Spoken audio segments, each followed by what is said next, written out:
Both of my parents were drug addicts, and so I always came second to their addiction.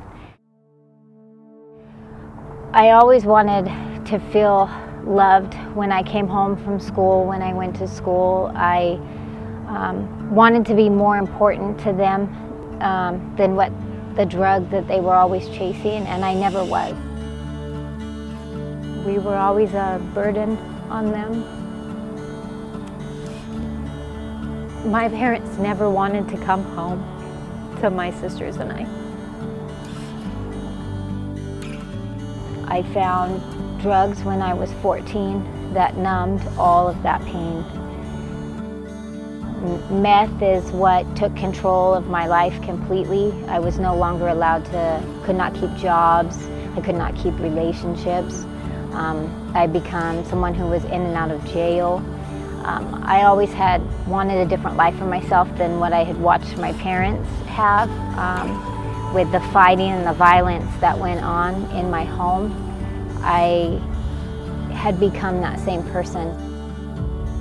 I got arrested again in 2013, and it was different this time. I was tired of doing this.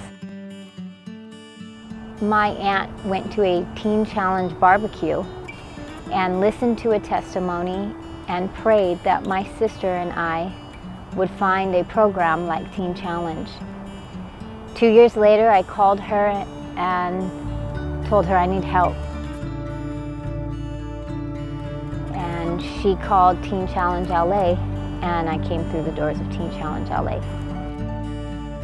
A month into the program, my heart was completely surrendered to Him, and I had begun to change into a completely different person. Today I wake up and I work for Teen Challenge.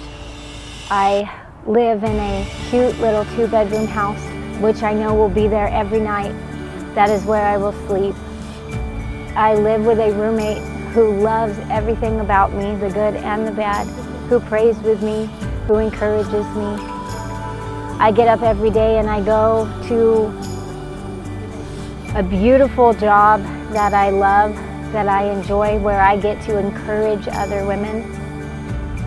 When I came to Christ, I began to learn that I was created for a purpose, and I had a very specific calling on my life, and I was wanted and I was loved.